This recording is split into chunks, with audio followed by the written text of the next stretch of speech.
Hemos conectado al doctor Ernesto Brunetto.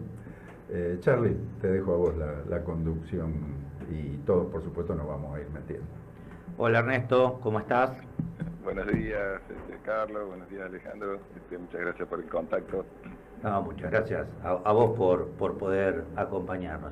Hace un rato comentaba de lo que podríamos estar hablando ahora, de la situación esta que pasó en Bahía Blanca, la situación que hemos pasado en Santa Fe, y quería saber o consultarte para que nos puedas contar vos bien con palabras que entienda toda la gente de qué se trata el riesgo hídrico y qué aporta la geología para poder entender el riesgo hídrico.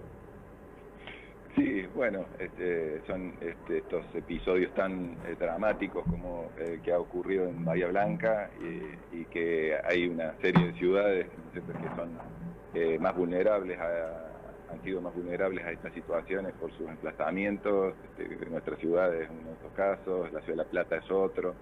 Bueno, son situaciones que han ocurrido en el marco de fenómenos climáticos que tienen, digamos, una serie de connotaciones en relación al tiempo, digamos, histórico en el que estamos viviendo, donde bueno, estos episodios extremos han sido muy corrientes y han sido más frecuentes que lo que habitualmente se ha vivido históricamente.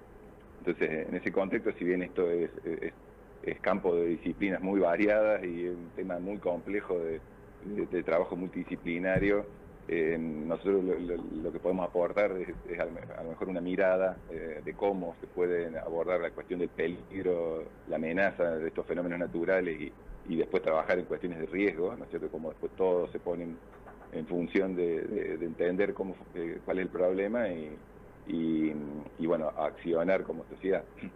La geología puede aportar algunas aristas novedosas en el sentido de lo que habitualmente, la forma de abordaje habitual de estos problemas, que tiene que ver con, dado que nos encontramos en un periodo donde digamos, el clima está cambiando y ya está aceptado, que es evidente, un calentamiento global. Han cambiado las condiciones en las últimas décadas y los métodos habituales para hacer una estimación y una previsión de cuál es la recurrencia, cuánto puede volver a ocurrir un fenómeno como estos, bueno, se están quedando cortos con los datos que tenemos medidos instrumentalmente. Entonces ahí es donde la geología, con otros métodos y otras herramientas, puede sumar a esta forma de abordar el problema, para que realmente lo dimensionemos de manera correcta.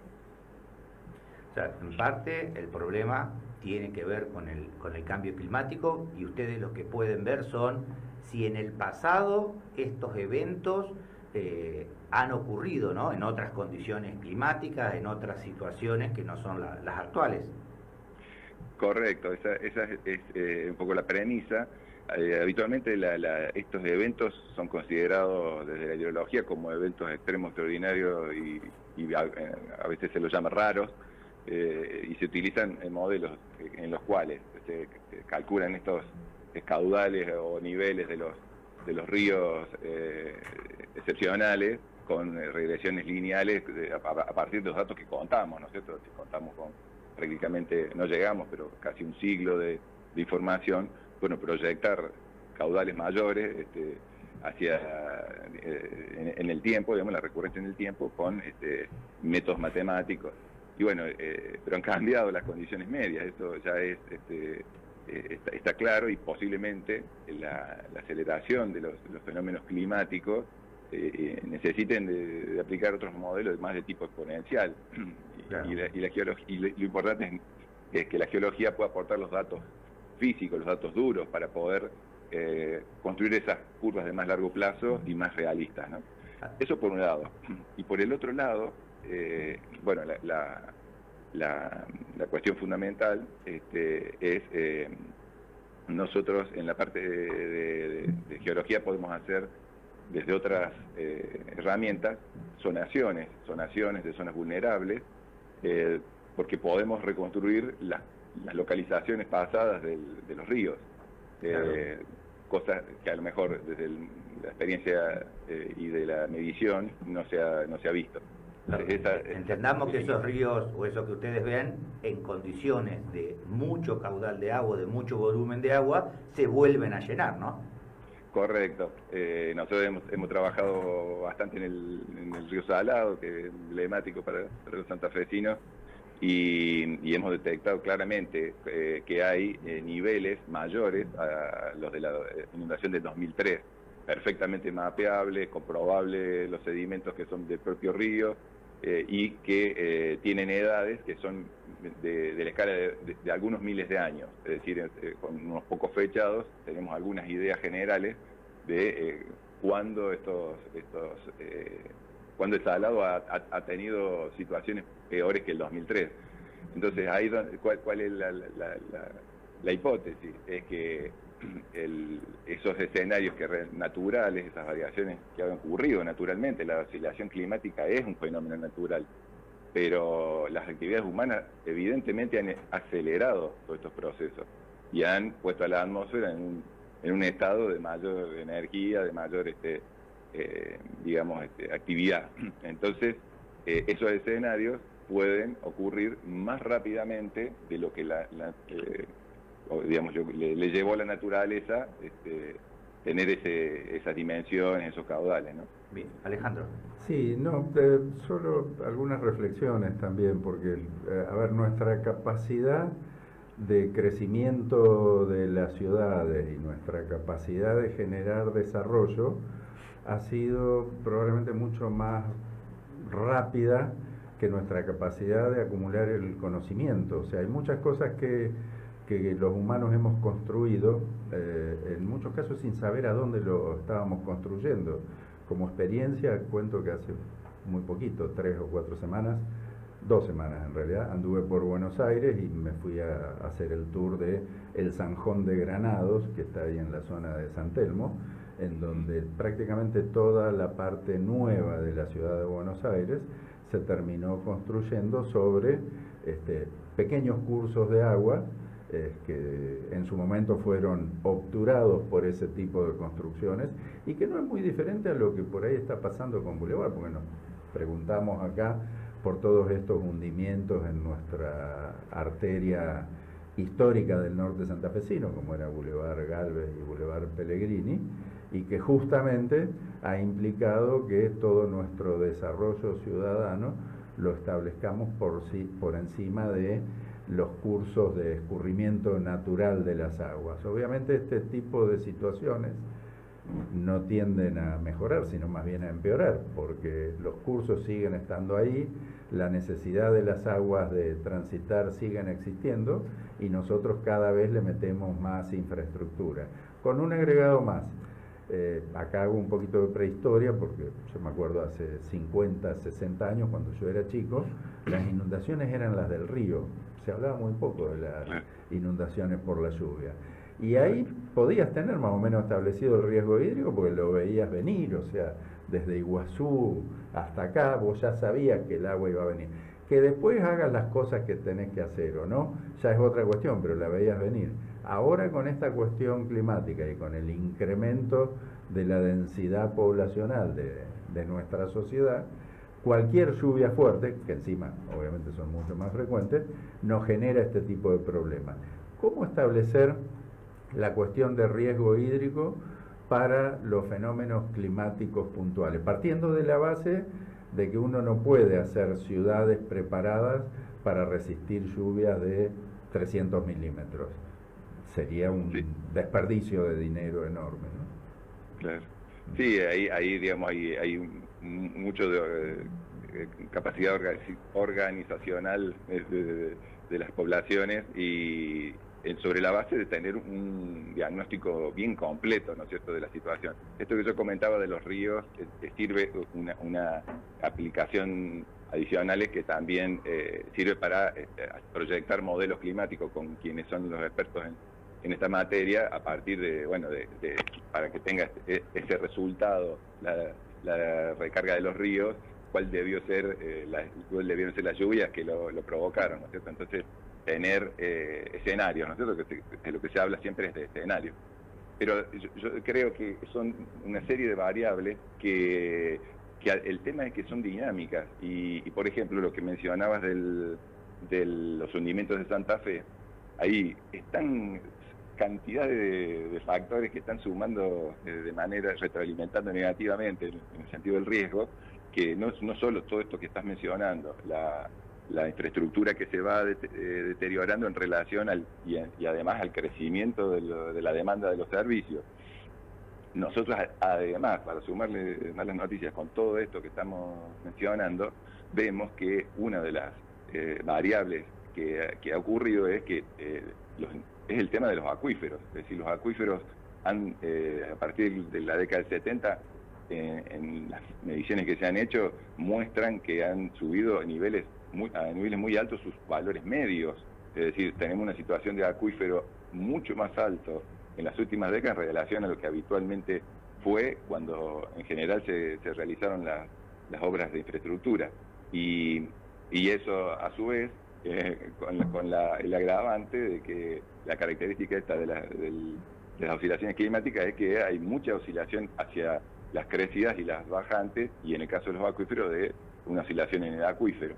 Entonces eso genera muchísima fatiga en los materiales, y vemos que además es un problema mucho más amplio que la avenida y del bulevar y los graves problemas que hemos tenido ahí.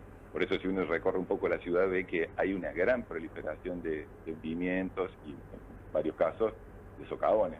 Entonces vemos que hay que tener un amplio sistema. La ciudad avanzó muchísimo en esto de las lluvias, las inundaciones por lluvia, porque realmente ha mejorado su infraestructura y su capacidad de extraer agua y de mantener drenada la superficie. Y bueno, yo pienso que hay que seguir sumando conocimiento desde las distintas aristas y una profunda capacidad de organización de las ciudades para que nos ordenemos, ¿no es cierto? En el caso de esto que vos mencionás, yo creo que cambia, si uno entiende de manera más completa el problema, cambia, por ejemplo, la forma de ver cuando uno tiene que proyectar las obras, inclusive las obras domiciliarias, es decir, las obras de geotecnia, o sea, cómo se recalculan o cuáles son las estrategias constructivas que mejor se adapten. En el caso de las obras, considerar estos nuevos escenarios. Bueno, yo creo que es complejo, pero se va entendiendo. La ciudad, en el caso de Santa Fe, ha avanzado. Creo que estamos en un buen camino, que hay que sumar esfuerzos y miradas, ¿no? Sí, Eduardo. Sí, buenos días, Ernesto. Una consulta sobre el valle de inundación propiamente dicho y las obras de las actividades humanas. La reducción del escurrimiento en un río de llanura tan poderoso, con 17.000 metros cúbicos por segundo de caudal módulo, creo que es algo muy, muy grande.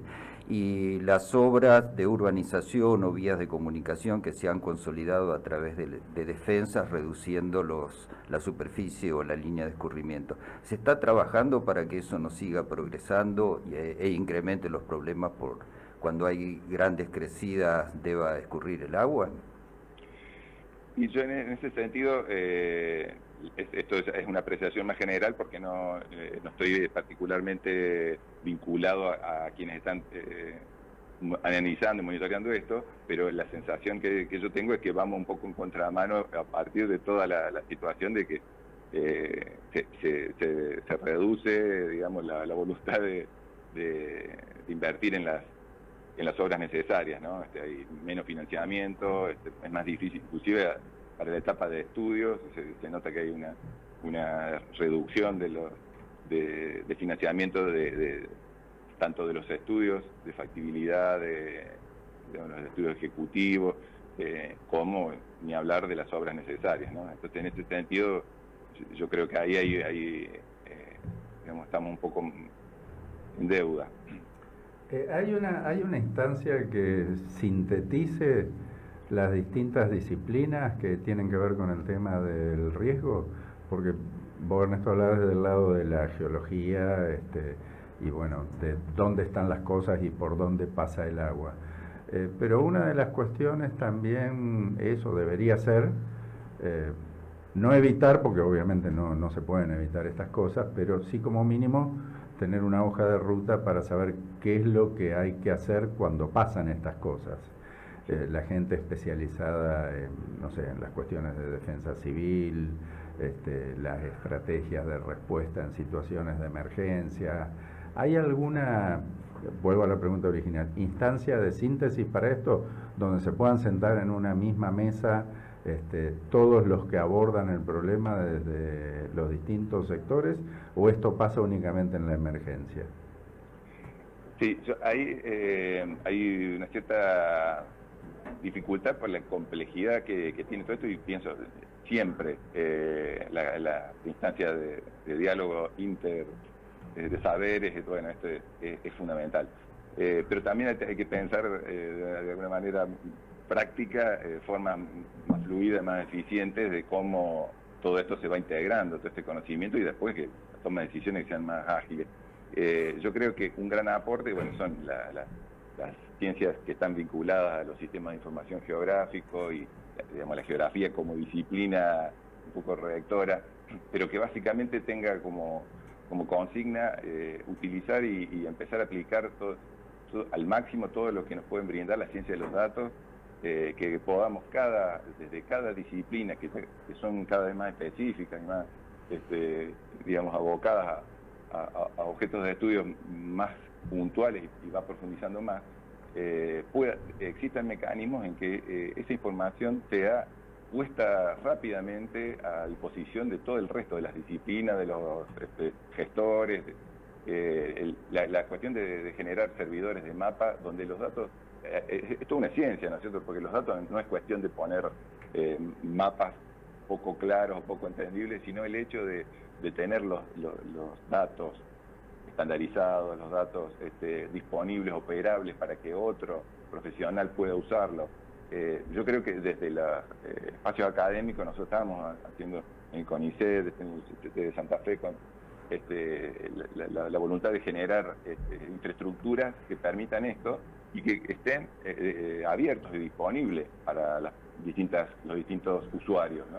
Entonces eso, saber que existe la mirada de la otra profesión y que están disponibles sus resultados, yo creo que agilizaría mucho trabajar de manera, digamos, profunda en estos problemas, y yo creo que hay que hacer un gran esfuerzo en esto. Poner los datos a disposición, ponerlos que tengan buena calidad, que sean fáciles de acceder, y por supuesto, bueno, todo espacio de diálogo. Digamos, creo que el objetivo acá final es el ordenamiento del territorio, como decía Alejandro, corrigiendo lo que empíricamente hicimos de manera como pudimos, y con todo el bagaje que existe hoy, tenemos muchas menos posibilidades de errar que en años anteriores, ¿no es cierto? Ernesto, muchísimas gracias por la comunicación, fue muy claro. Creo que hay mucho para cortar, mucho para que las autoridades trabajen en conjunto con el ámbito académico, con todos estos datos que decís que se están generando, que se están disponibilizando, para poder en el fondo planificar una ciudad, planificar el territorio de una manera más adecuada. Esperemos que la provincia, en el caso de Santa Fe, en el caso de Entre Ríos, donde también trabajamos, vos venís allá del Instituto de Diamante, igual que yo, podamos también hacerlo en un momento en el cual, como veníamos charlando, ¿no? Hablábamos de la ciencia hace un ratito, de la importancia del conocimiento, y cómo hoy parece estar en duda, ¿no? Cómo parece que las políticas nacionales nos llevan en el contracamino. Cada vez estamos más convencidos que necesitamos tomar decisiones basadas en datos, y ciertas autoridades dicen afuera, y eso después cuesta la realidad de cientos de miles de personas en Bahía Blanca, y pérdidas humanas que son irreparables. La parte económica va y viene, se puede recuperar, pero de la muerte no hay vuelta atrás. Ernesto, muchísimas gracias, y ya te molestaremos a futuro por alguna otra charla. Bueno, buenísimo, muchísimas gracias. gracias. Ernesto, muchas gracias. Gracias por la posibilidad de contar un poco lo que hacemos.